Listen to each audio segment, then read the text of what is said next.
First of all, everyone, thank you so much for taking some of your Thursday evening to come and meet with us. My name's Aaron. I'm one of the board members for the UVA Club of DC. I hope that we have a good mix of Wahoo alumni as well as non-Wahoos. I always am very happy to see how many non-UVA people come to participate in these events, because we do more than just talk about UVA, even though that's what we're probably going to do for a little bit of this meeting as well. We have our esteemed guest, Sid Pailla, with us as well. And just in terms of a couple quick housekeeping items, I will be following up with the recording of today's meeting with everyone so that you can check it out whenever you want. And as we're going through this too, we can do questions in a couple different ways. If you'd prefer to submit questions, feel free to send them directly to me. I'm going to be taking care of them and kind of compiling them throughout the event. We will definitely leave at least 10 to 15 minutes at the end to go through any and all questions that you guys have in mind as well. With that being said, Sid, for all of you who've met him know him, very easygoing guy. So please feel free to interject with questions as it's top of mind throughout the event as well. Our goal is to give a little bit of background on Sid's time at UVA, the whole backstory on Sunny Day Fund, as well as just some big trends, that he's seen as someone who's really involved in this space as well. So please feel free to ask questions as we're going through it. I know it can be a little bit awkward to be the first one to go off mute and introduce themselves and ask the question, but the more engagement, the better for everyone there too. So Sid, I'll now turn to you. Do you mind giving a little bit of an intro to yourself for everyone who may not be familiar with you, as well as some of the top takeaways that you have for everyone participating in the meeting? Absolutely. Thanks so much, Aaron. And thank you to the UVA Club of DC for inviting me to chat. I've been in the DC area for high school, and now I'm back. My wife and I are here settled, and very happy to meet some of you, albeit virtually this time around, and hopefully one of these days in person. So just a bit of background on myself as it pertains to the world of UVA. As some of you know, I'm a very rare quad-who, as in I have 4 degrees from the University of Virginia, where I started in 2004, earned my bachelor's in systems and aerospace engineering, graduating in 2008. Thought I was going to be an investment banker with Bear Stearns, but if some of you remember 2008, I think the global recession had a different thought in mind at that point. From there, I went on to get my master's in systems engineering, focused on water supply systems, and PhD in systems as well, focused on building inclusive technology with behavioral economic principles. As a result of that focus, I was convinced by some amazing professors who are at Darden and others that I needed to get my MBA as well, and rounded myself out and ended up with number 4. So if you want to know about anything UVA, really anytime between 2004 and 2017, I'm more than your person. I also lived on the range for 7 years, so at the heart of the university. And as some of you know, I'm very much a UVA person through and through. On the family side as well, my lovely wife, who is also joining us here today, is going to be is also a University of Virginia graduate, as well as her parents and grandparents. So thank you for having me. It's a long story short there. The big takeaways on the conversation today, number 1, is that, with regards to the world of finances and personal finances here in America, I can talk your ear out about all the different stats. But the main stat that I want you to walk away with is that the majority of Americans are still unable to overcome a small emergency, a small financial emergency. And I think that employers, I and others think that employers are in an excellent position to enable them to overcome those emergencies. Number 2, that Sunny Day Fund, which is a company that I founded and am supported by a brilliant team, is well positioned to enable over 100 million plus American workers that are not participating in retirement savings just because they don't have the dollars yet to do so, to start with a stepping stone of a liquid savings benefit, really an emergency savings benefit, one that they'll be able to access at any point. And third is that there's some great news on the horizon that is not quite yet public, so I can't share it here, but if anything that I'm talking about today resonates with you, I ask for a couple things. Please make sure to bring Sunny Day Fund to an employer you may know or a friend that you may know. And if you're so moved, please join our movement. We are a small team that is growing very, very quickly across engineering, sales, customer success, all parts, and we would love to have you. So that's a quick intro to me and the big takeaways for today. Awesome, man. And then maybe to kind of kick us off, and I'll kind of put the ball in your court here as well. Do you want to provide a little bit of background around how Sunny Day Fund became a thing and sort of the story behind that, or talk about some big picture sort of like trends and kind of a story on Sunny Day Fund? Yeah, great question, Aaron. And I'll definitely do a little bit of both. So, really at this stage of any company, part of the story is around the founding team, if you will. So I will be very transparent and very vulnerable with you all in an effort to get you all to be vulnerable with me as well. So my broader story is that my parents and I immigrated here to the United States when in the late 90s. I'm an only child, no brothers, sisters. And when they immigrated here, they took an H-1B job. For any immigrants in the crowd, you may know that as that's the visa status when that you have to work in the United States. And they were not paid anywhere near well in here. And we came over with that, and we tried to maximize our earnings. And my parents did all they could, putting away money into a 401k as the market was booming in the late 90s. And so when the dot-com bubble happened and they were laid off, what happened was that they were forced to tap into those retirement savings, paying penalties when they had to do so, and taking those retirement savings out really at the bottom of the market. So they really did not have the liquid savings on hand because they thought that they were maximizing their wealth. And that storyline actually is one that has played out across a lot of America at that time. Well, it just so turns out, as I alluded to earlier, that I have had a series of other personal financial crises, like graduating in 2008 and thinking I was going to be a banker and realizing I don't even have a job, and a few other things that made me really build a muscle memory around personal finance. And so really get my own house in order. There's nothing like living on ramen on a graduate student salary at the University of Virginia to make sure that your finances are in order. I used to be of the mind that, this story is really a story about Sid. And it was, I was the only one that was living this financial story. And not until did I get to Darden did I realize that it's not the story of Sid. It's actually the story of the rest of us who are the most of us. We are America, and they all have had trouble building wealth and have had financial shocks happen to them day in, day out. And something as simple as a car breaking down or a water heater not working will put them out of commission and potentially even homeless. And that type of shock is what I've lived through. And that type of shock is what made me think while I was at Darden that this was a real problem that we needed to take on. And it could also represent a real opportunity.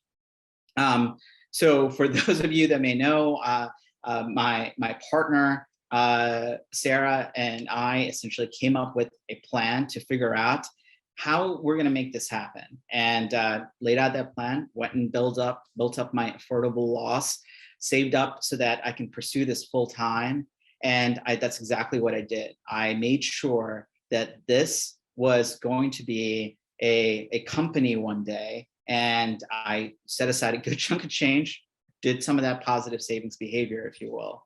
And when the time came 2.5 years ago to do that, that's exactly what I did. But over that time, every single day, everywhere I would go, I would be learning from the people around me about how they were living their own financial stories. And so interviewing hundreds of people, compiling that data, surveying thousands to understand that there's a real market for what we're doing. So all of that really brings me to just 2.5 years ago when I left full-time to do this. And I haven't even explained what Sunny Day Fund is yet, but I just want you to understand that that journey was very purposeful for me, for my wife.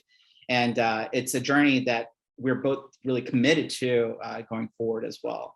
Now, Aaron, you're mentioning, what is it that we actually do at Sunny Day Fund? So let me dive into that a little bit.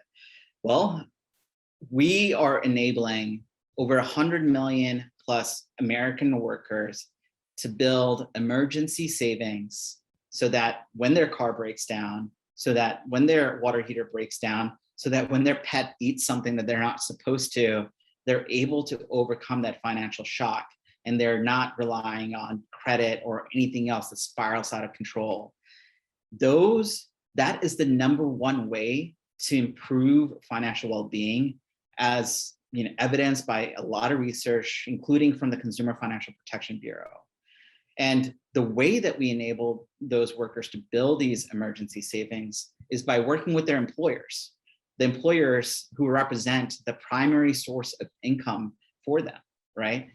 So imagine now, directly from the paycheck, setting a little bit aside directly into a standalone savings account that has no minimums, has easy access, no fear that this money is going to disappear overnight. And the employer is helping you save by putting in a little bit of money as a reward for that positive savings behavior themselves. Now, I keep saying this 100 million number. Why is that?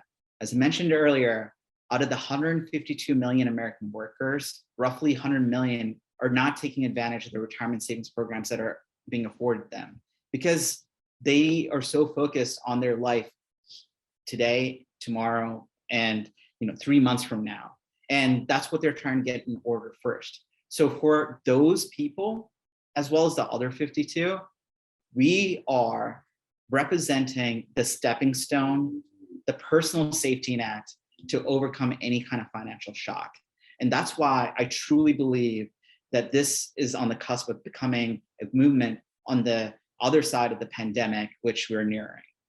And Aaron, I have a few slides that I would love to go through just to give some of the, more professorial aspect of what I do. But before I did, I wanted to make sure if people had any questions or if anything started coming through that I took a moment to answer them.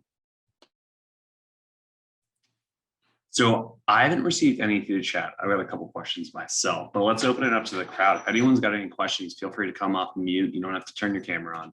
It's like after dinner, that's fine as well. But who has any questions so far, or has anything they want to clarify with Sid about his story, background, or even his 4 degrees worth of tuition that he paid the University of Virginia?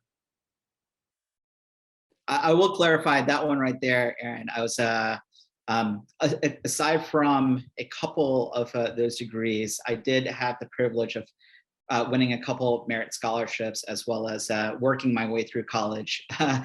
So, like I said, ramen diet.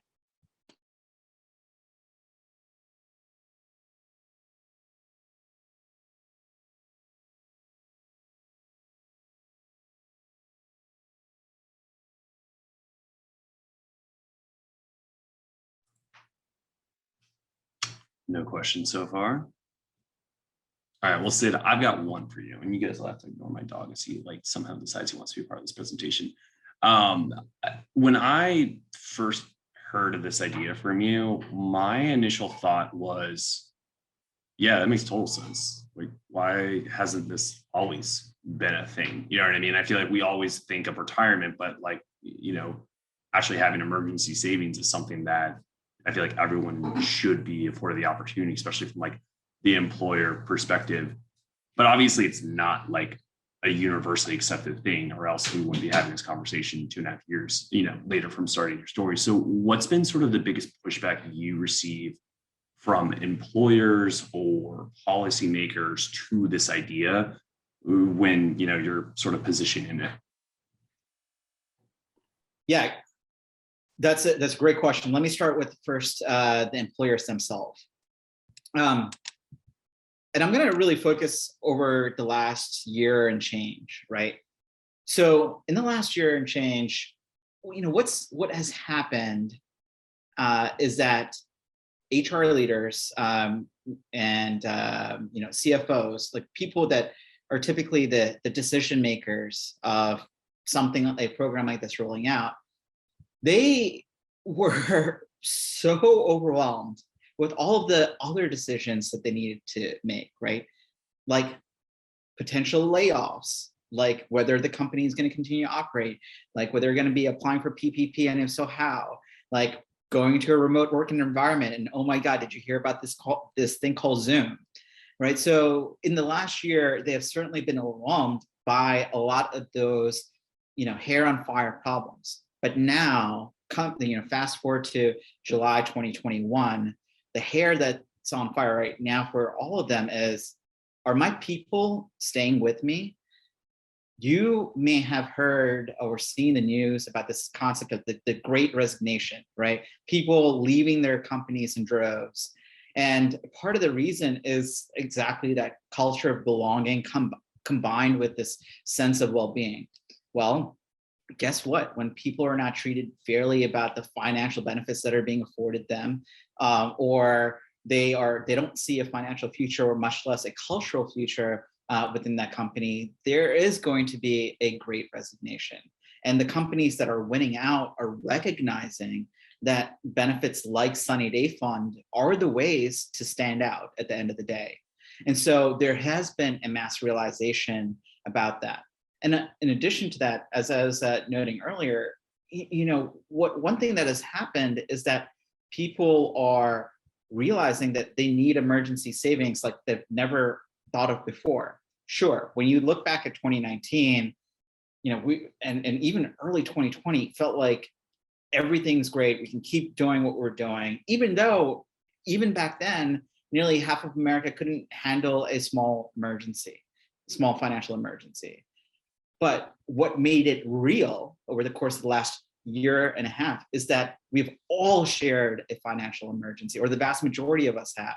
That's the reason that policymakers had to ship out trillions of dollars. There's a reason that unemployment insurance was boosted. There's a reason that we have received stimulus packages like none before. And the reason that in a week's time, we're going to be rolling out a child tax credit to enable the future of families and their children, right?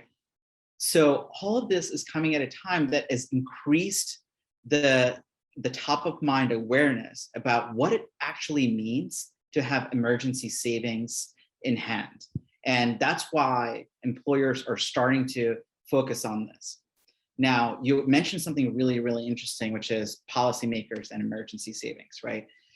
That's where we see a massive shift coming.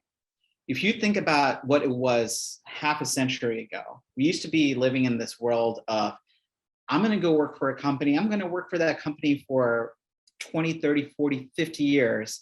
And that is going to be the way that I build my future with retirement. There was a dream of retirement, right? And about 30, 35 years ago, that changed slightly because it's shifted from this world of pension to something a lot more self-directed, this world of 401k, 403b, all of these alphanumerics that are thrown out there by the IRS to make everyone feel confused about saving for their retirement. Now, that is great, but it effectively shifted the obligation of saving towards retirement over to the individuals. And fast forward a little bit more, even that has become a lot more inaccessible to people because they're having to make a decision to contribute to something that is 20, 30 years down the line, or figure out a way to make rent, or maybe buy a Christmas gift. It doesn't need to be a bad thing, right? Like buy a Christmas gift for their family members that's 3-4 months down the line. So I think that policymakers are realizing that there needs to be a stepping stone. If we have shifted the burden of saving towards our retirement to individuals, then we also need to create a stepping stone to to making sure that that retirement is protected. And that's why we see emergency savings becoming policy by the workplace, and having potentially automation, as in like people opting out rather than opting in, whereas people, the employers may be getting payroll tax benefits, and potentially employees themselves getting contribution tax benefits on the income side as well. So a long story short, we see tailwinds on both the employer side because of the mass market realization. We also see tailwinds on the policy side just because they understand how valuable emergency savings are. That's awesome. And I actually got another question in the chat from Kyle, who asks, it's a two-parter. So number one is, what type of employers are best suited to work with your company? And then the second part, which you may get to later, is if someone's own business that's on the call is interested in potentially working with you, what's the process for making that happen? Great questions. So the type of businesses that we are working with, let's talk about specific industries. Include healthcare, like think a hospital system, think the nurses and the CNAs and the health techs that are working in those systems, right? Those folks that have been on the front lines, we are supporting them. We're also supporting those in life care, so senior care, child care, and so on. We're supporting people that are on the production lines and the warehouses of manufacturing and logistics, and those that are serving you at the fast casual restaurants. These people that actually end up making up the bulk of the American populace by working population are the folks that we're serving. And in an income demographic sense, while we know we can provide a meaningful impact across everyone, what we are, where we are most impactful are where wages are anywhere between $25,000 to around $75,000 per year. And just to put that in perspective, we got to remember that the median individual wages today are roughly around $35,000 per year. So we're talking about where a majority of America is, that bottom 2/3 of the workforce pyramid. Now, with regards to Kyle's other question about, someone that may be on this call, like maybe interested in talking with us about Sunny Day Fund, yes, reach out to us. It's as simple as Sid, S-I-D, at sunnydayfund.com, or contact@sunnydayfund.com. We have LinkedIn, we have Twitter, we have Instagram, you name it, we're on there. So feel free to use any of our channels, or even the contact form on sunnydayfund.com. One thing I would suggest, if you're okay with it, Aaron, feel free to just drop a note directly over to Zoom, and Aaron can figure out a way to direct it over to us as well. Yeah, cosign. Always happy to help. Another question I got in the chat is, and Mary Lou, correct me if I phrase this wrong. Would one solution to this problem be offering 45(7)(b) plans to more employees, since those seem to only be reserved for like senior executives? Yes and no.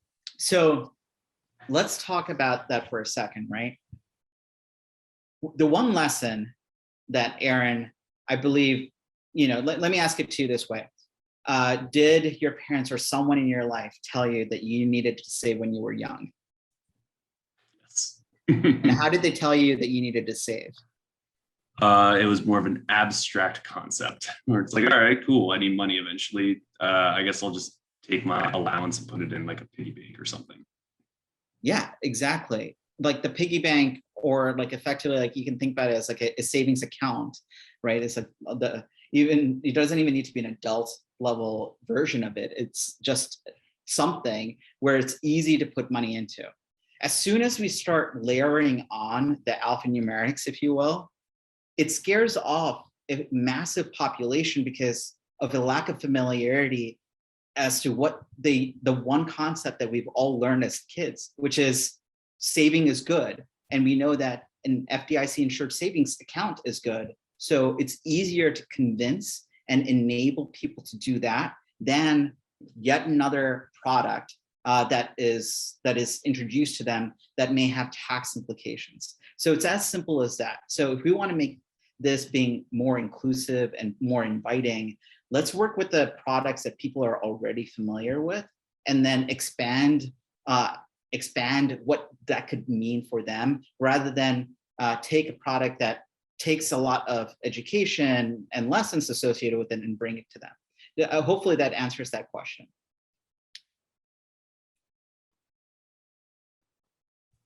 Yeah, absolutely. Any other good questions? These are awesome, like the ones that have been flowing in here right now. Yeah, I really appreciate them.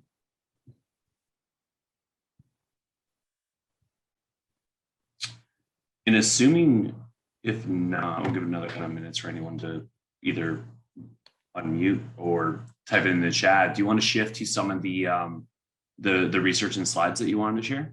Sure, and I think that I've alluded to a few of the things from a broad savings level, right? But I want to just go through some numbers here so that people are familiar with it. So you're about to see a lot of graphs, and this is more so, I guess, intended for the recording than anything else, so that people can get a chance to look at it. So I'm going to share my screen. Aaron, can you verbally confirm when that comes through? You got it. And just to plug in really quick, for everyone who joined late, sorry for the issues with the link and the passcode and everything like that. But the good news is we clicked record at the very beginning, so I'll be following up immediately. Sorry. Anyway, I'll be following up immediately after the call and after the link with the recording, so everyone can join and watch the beginning parts that we missed. That sounds great. Thanks a lot, Aaron. So, I've been talking about this more of as an ethereal concept, but I wanted to share with you some real data that we have from, savings in people's, like liquid savings that people had on hand. And I just want to say that it's liquid assets is the best way to describe it, because this includes the amount of money that's in their checking account. So if they were intending to put some of this money towards their rent, that's included in here. I'm going to start with the left column, which will show that at the end of the day, that roughly 40% of America had less than $1,000 in their assets, right? And this has been confirmed in other areas as well. But there's also an income demographic that's associated with it. Folks that are earning lower income, as you can imagine, versus higher income. There is a difference as to what people had on hand. So there's a little bit of an equity issue that's coming into play. And actually, speaking of which, that introduces an entire new frame of mind for us to think about, workplace diversity, equity, and inclusion as well. And I know that is a very live and a very hot conversation. So I want to speak to that a little bit today as well if possible. And which is going to start covering on the next slide, which is around retirement participation. So again, a complicated slide on the graph itself, but I want you to focus on the takeaway, which is that across different type of demographics, white, Black, and Hispanic, and across the people that are being offered a plan versus people that are taking advantage, one of the things that we've learned, and this is from the Employee Benefit Research Institute, right? Like a premier organization, and understanding how retirement savings, health savings, all of these works across the United States of America, nonpartisan. What they found is that the participation into these savings is roughly the same, but the picture isn't quite clear in just the participation alone, because once you start layering in, and this is where the slide gets even more complicated, it is very clear that different parts of America, whether it's income and whether it's race, they have different ability or they have different amount of assets in those work-sponsored savings and investments accounts. And that's something you probably already knew, right? Like we've talked about, not we here today, but you've probably read online or in a news article or seen on TV, this concept of the racial wealth gap that does exist. But I did want to make one thing clear. While participation is roughly the same, where people actually are in their accounts by dollars is very, very different. Part of that reason is because of people have different starting points, right? People may not be starting with quite 1,000. They may be starting with 0 or negative something. Another part of the reason is because Black and Hispanic America and other populations as well are increasingly leaning on those retirement savings and to take out money because they also don't have the ability to overcome the type of emergencies that I'm talking about. So this is a broad storyline that I wanted to share with you. And again, those slides, I'm sure when you get the recording, you can hit pause on those slides so you can actually read through it, but you're not going to get a chance to read through it during this presentation. I just want to share those slides with you because it is an important part of the narrative about how we can operationalize some of the things that we're talking about how to make things a little bit more inclusive, how to make things a little bit more equitable by installing this next layer of emergency savings as a benefit to equip those individuals to overcome any emergencies. Now, I just put out a couple bombshells here, so I would love to entertain some questions while I have you. Hey, Sid and Aaron, it's okay for me to ask a question. Yeah, absolutely. You're a brave man, Jerry. So I was just on the website, got the sliders thing going. Just thinking about it from the employer side, their incentive to do it. What are kind of the direct incentive for them to participate in something like this? I know that on the in the sliders template, you have turnover, lost productivity, retirement savings. Can you just kind of talk about those? And just because I'm trying to think of it conceptually, kind of feels like maybe they could just, raise salaries or, give people more money. So I'm trying to think about why they would be incentivized to do this. So I just want to be very clear that I am not advocating for not giving people money. And actually, if anything, we are enabling them to earn it just a little bit more in a way that they want to. What I'm advocating for here is putting in the plumbing so that when they are earning that additional dollars, they are able to direct some of those dollars towards these liquid savings and make that an ongoing habit and make sure that everything that we're talking about from savings as a behavior is actually being realized with the proper incentives in place for those employees. And to your other question, Jerry, which is a really good one, like what does it mean to have, to lower, lower the impact on productivity or improve productivity and so on. One of the most interesting studies I've seen in the last 3 months actually came from my mother country of India, where it's a randomized controlled trial and same people and that were working on the same set of widgets. And one group was provided with a higher level of financial security than the other group. And they found out that the group that did not have that same level of financial security was 6% less productive, like literally in producing widgets, right? Like when I say widgets, I mean like whatever it is, right? The specific thing. So the pure productivity aspect of it is something real. But how does that manifest in all sorts of different workplaces here in the US? Imagine getting to work and you are thinking about how you're paying for your like the water heater that is broken down. That's clouding your judgment. Your mind is focused on that, not on you being a quality control person on a production line. Imagine being late to work or being unable to show up to work if your car has broken down along the way and you didn't have the money to fix it. Imagine all of those type of things that come up in your mind when you're just trying to do your work that make your mind not be present. That's a few of the ways that we've heard it be manifested directly from individuals. On the retention side, because that's a really important one, especially in this present day, right? Labor market is exceedingly hot right now, and it's going to only continue to get hotter. And you are seeing wages rising. Hospital systems, education facilities are fighting with Chipotle's and Paneras for laborers, right?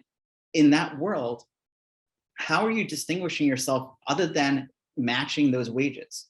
Well, making sure that you're making a commitment to that individual's financial well-being by equipping them with this tool, this automation tool, and this program that says, hey, we're invested in not just your far financial future with retirement savings, but also your ability to overcome emergencies and realize your near-term personal financial goals. Retention costs a lot of money or attrition costs a lot of money to employers, where the median American worker leaves their company. It costs them $15,000 to $20,000 to replace, recruit, retrain all of them. It's a real cost to employers. The other one that's actually not on the website, Jerry, but I would love to talk to is around healthcare. So imagine someone that is thinking about a preventative procedure that they need to go through in order to prevent something a lot more drastic happening. Well, if you're looking at your savings and you're feeling like you're not in a position to do that, you're going to forego that preventative procedure. And instead, when that hits something real, that becomes an ER trip, something that's 10 times as expensive. That type of storyline has played out so many times and has been a factor in growing healthcare expenses to companies as well. So equipping someone with an ability to overcome or to address some of those preventative procedures, or at least enabling them with a financial well-being mindset to have to do that, is also a good thing. And I get it, health savings accounts is something that exists specifically for that purpose, but how are you optimizing assets between that and your car breaking down, as we discussed earlier? So these are some of the ways that, from a pure logic perspective, it makes sense for employers to offer sunny day fund and realize cost savings in doing so. Thanks. What the retirement savings, is that something you could talk to too? Yes, that's a great point, and thank you for reminding me about that. So, retirement savings. I'm not sure if you actually know this, but you may have seen mixed stats about how much people are withdrawing from their retirement during the course of COVID. If you frame the question as saying like how many plans or like how many individual specific plans are withdrawing, you're going to see a number that's closer to 8%. But if you frame it as how many people have withdrawn from their 401ks, have taken a loan against their 401ks and so on, that number is closer to 24 to 30. And that should not be shocking, because that's like what you would expect, especially during a pandemic. But what is increasingly shocking is even when I was talking with companies in 2019, we were seeing 401k loans and 401k hardship withdrawal rates of 20% to 30%. Now, what does it mean to take a loan against your own money? It means that from an employer perspective, there's administrative costs that's associated with that. It also means if you're the individual themselves, you are, again, borrowing money from yourself, but also having to go through a lot of administrative overhead to pay that back. And during that time, not building your assets either. So that, while that is nice, there's fees associated with it that both employer and employee end up having to pay. And having the liquid cushion like a sunny day fund protects their retirement savings from ever being rated in the first place. Thanks, Ed. No problem, Jerry.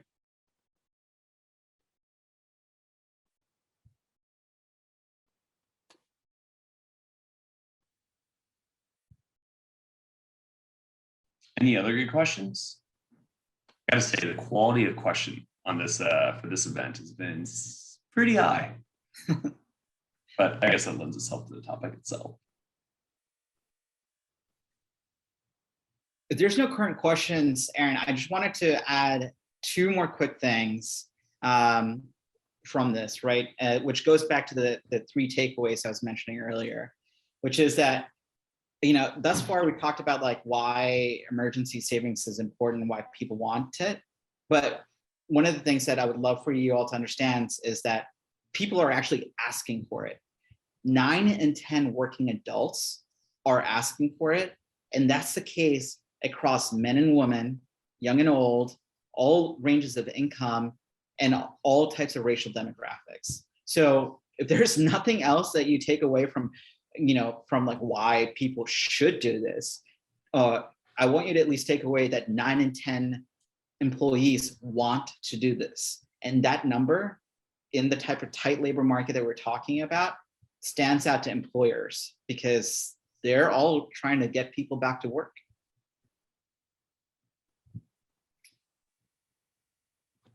And if there's no question there, I'm going to talk about why this is going to be the perfect time, the perfect storm for it as well. So I mentioned this earlier, but in a week's time, we have a child tax credit that's coming into place where it's going to be giving most American families with children $250 to $300 per kid.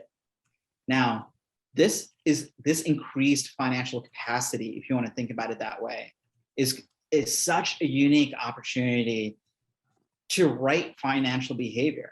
And I think that some employers that we've talked to are recognizing that as an opportunity. And I think that policymakers are realizing that that's an opportunity to right America's, Americans' own balance sheet as well. So I'm pretty excited about what that means. Have me back in a year and I'll tell you what it looks like in the data. I love it.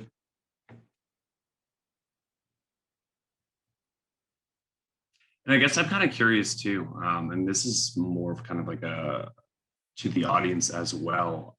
I'm curious, like, what everyone on the call's thoughts are to this idea. If this is something that they could see improving how they think about like short and long-term savings, if this is something that they could see their company using. You don't have to answer if you don't want to, but it'd be cool to get some feedback from people, especially if you've never been exposed to like this idea or even kind of thought of it like this before.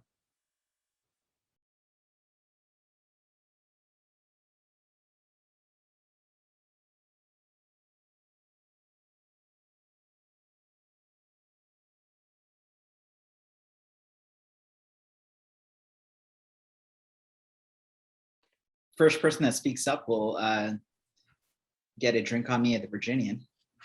Get one free sunny day fund. Hey, Sid, this is Alex. It's good to see you. I just wanted to say it sounds like a great idea. I like it. I'm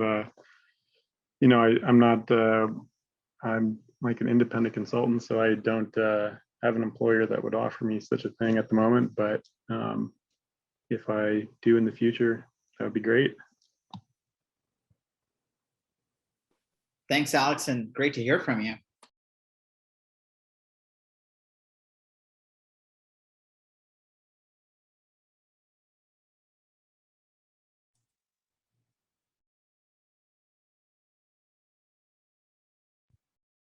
Feel free to unmute yourself, Mondel.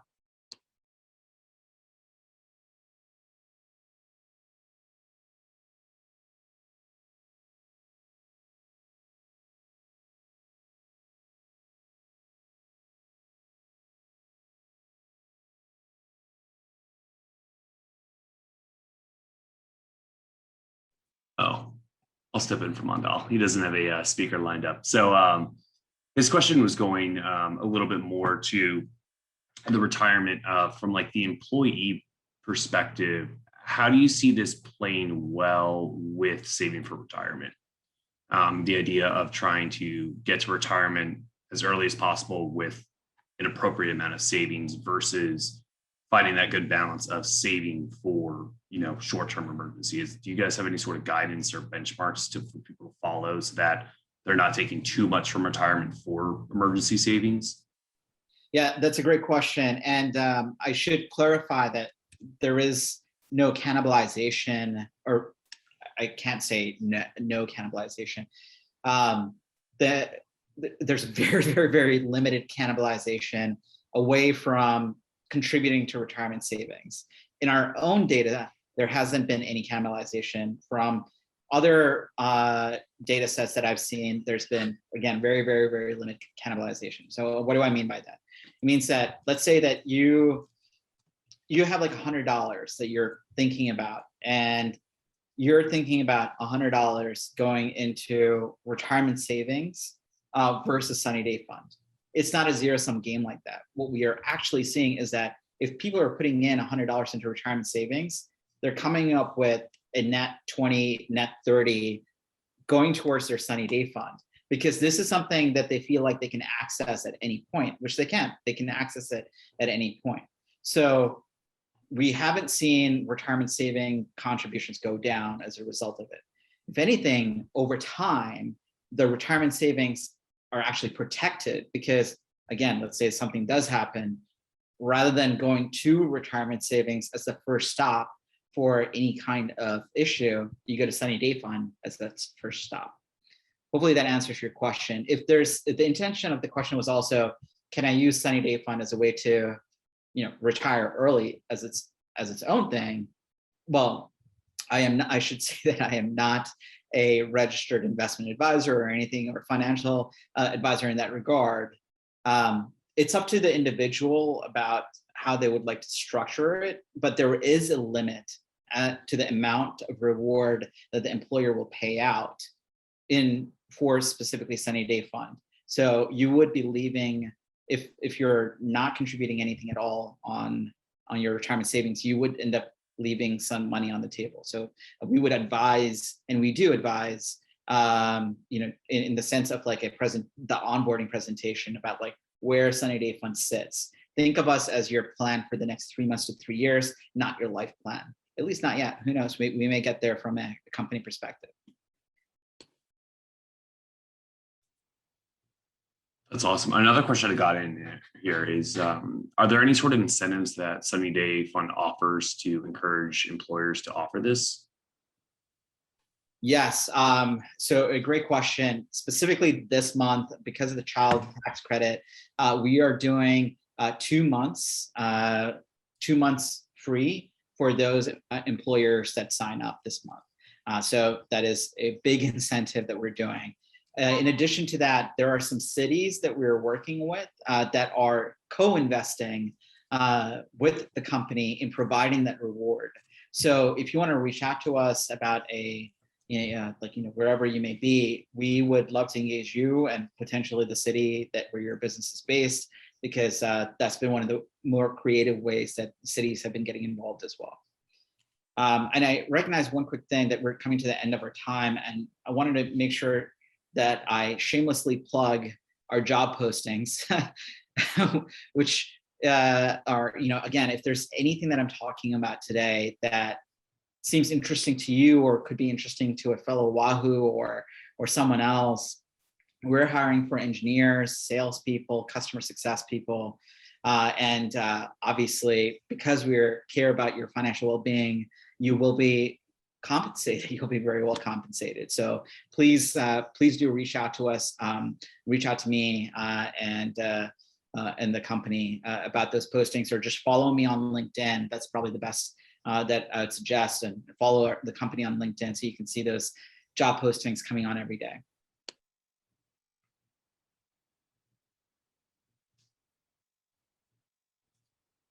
Any final questions?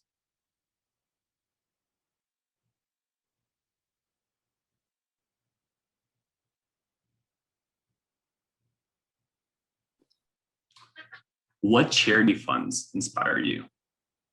What charity funds inspire me? The World Wildlife Foundation is one that is near and dear to my heart. as a fun fact, some of you may know that I used to have a pet tiger. So I find that the World Wildlife Fund is one of the very few that's doing some great work with that. And as a result, also doing some great work with climate change as well. I am not paid by them by any means. Just one that I contribute to, on my own over time. That's awesome. Yeah, just casual. Just drop that in there. If anyone wants to ask me any UVA trivia related questions or anything fun there, I'm happy to answer them too.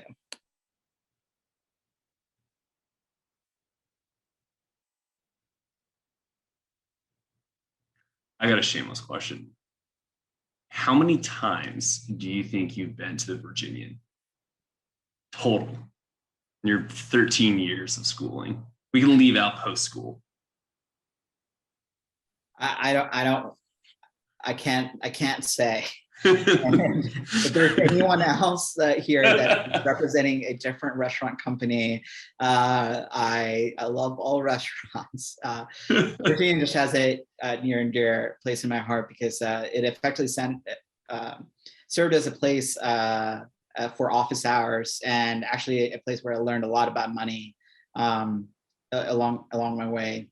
When I was helping out, when I was doing anything else, it was a great living room of sorts for me, and so I do owe a lot of my own life lessons to them.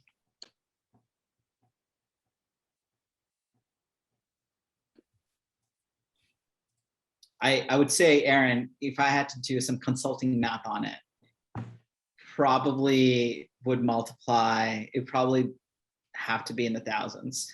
Could it be its own sunny day? That's true. I didn't mean to spring a case on you. Out of nowhere.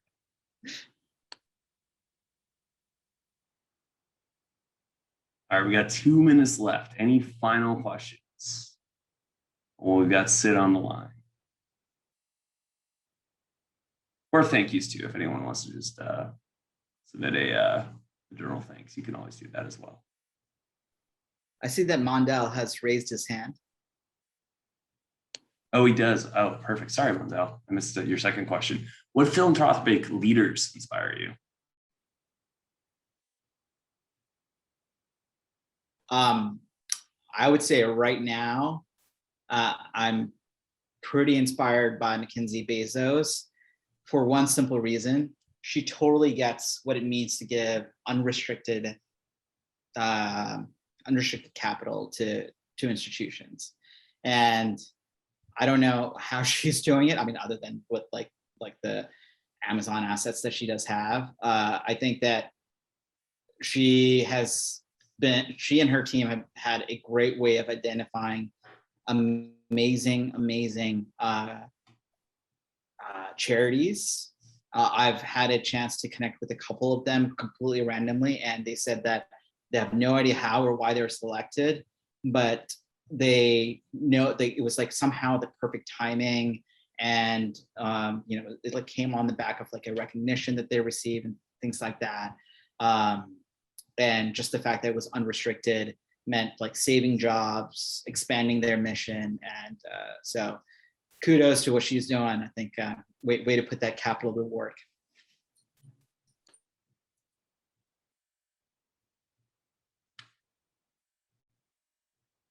Cool.